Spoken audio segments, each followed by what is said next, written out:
How can you enhance yourself? Let's take a step back. The initial query might be, what's the point in striving for self-improvement? I believe the answer lies in something like this.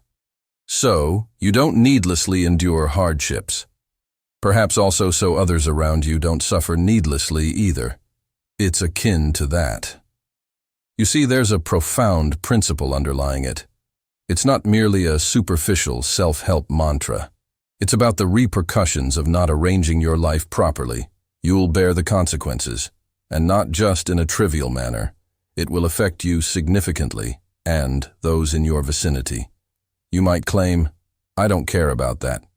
But that's not entirely true. You do care. Because when you're in distress, you'll care about it. So you do care, even if it's in a negative sense. It's rare to find someone in excruciating pain who'd say, I'd be no worse off without this. Such pain inherently brings the belief that life would be better if that pain didn't exist. It's an undeniable truth. Hence, organizing yourself better is about minimizing needless suffering around you. Now, the next query might be, how do you begin organizing yourself? The answer, and this is also a phenomenological concept, is somewhat like this. Look around for something that bothers you and try to rectify it. Imagine yourself in a room, perhaps your bedroom. It can be an enjoyable exercise.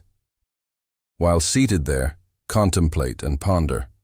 If I wanted to spend 10 minutes enhancing this space, what should I do?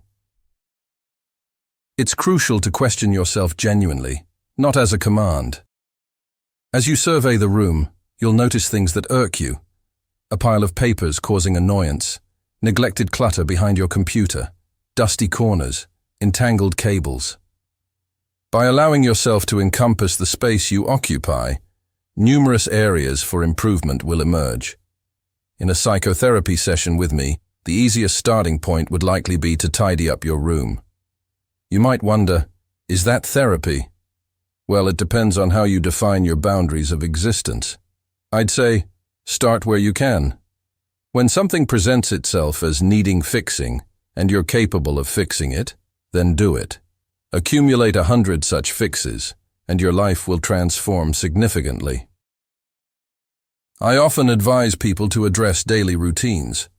People dismiss these as mundane, but they constitute a substantial part of your life, perhaps half. Neglecting them is a mistake.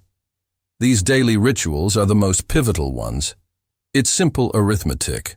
So by making 100 adjustments in your broader sphere of existence, you'll encounter fewer hurdles and less debris to navigate in life.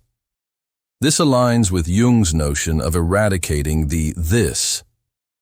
Once your mind, emotions, and actions synchronize, expand your consideration of self and start improving elements within your broader scope.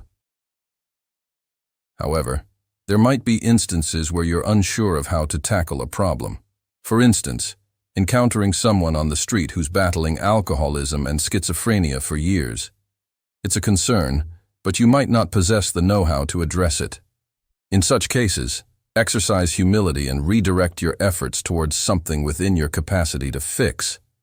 Delving into such complex issues might not only be unproductive but also risky for your well-being.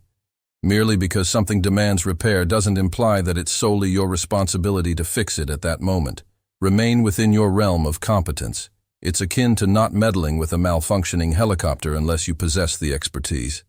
Most of the time, when individuals scrutinize their lives, it's intriguing. I favor the room analogy because it's a spontaneous exercise. Return to your living space, sit down, and contemplate. How can I make this place better for half an hour? Pose the question genuinely, and ideas will flood your mind. It's because the mind, when given a specific goal, reshapes the world accordingly, a peculiar phenomenon. It's how perception initially functions. Thus, if you earnestly set an aim, after aligning your thoughts, emotions, and actions, the world reorients itself in response. It's bizarrely factual. Consider the classic basketball video experiment where participants focus on passing balls between teams. Meanwhile, a gorilla strolls into the frame unnoticed. Contemplate that study for a while, and you'll realize that you see what you concentrate on. And that's a crucial insight, especially for anyone in academia. You see what you focus on. Hence, be cautious about what you fix your attention on. It shapes how the world unfolds before you. So, if life seems persistently negative, one aspect to ponder is, are you concentrating on the right things? This isn't an attempt to oversimplify everyone's challenges. Life throws curveballs for various reasons: illnesses, accidents, randomness. Acknowledging this randomness is vital. However, it's also worthwhile to contemplate your focus.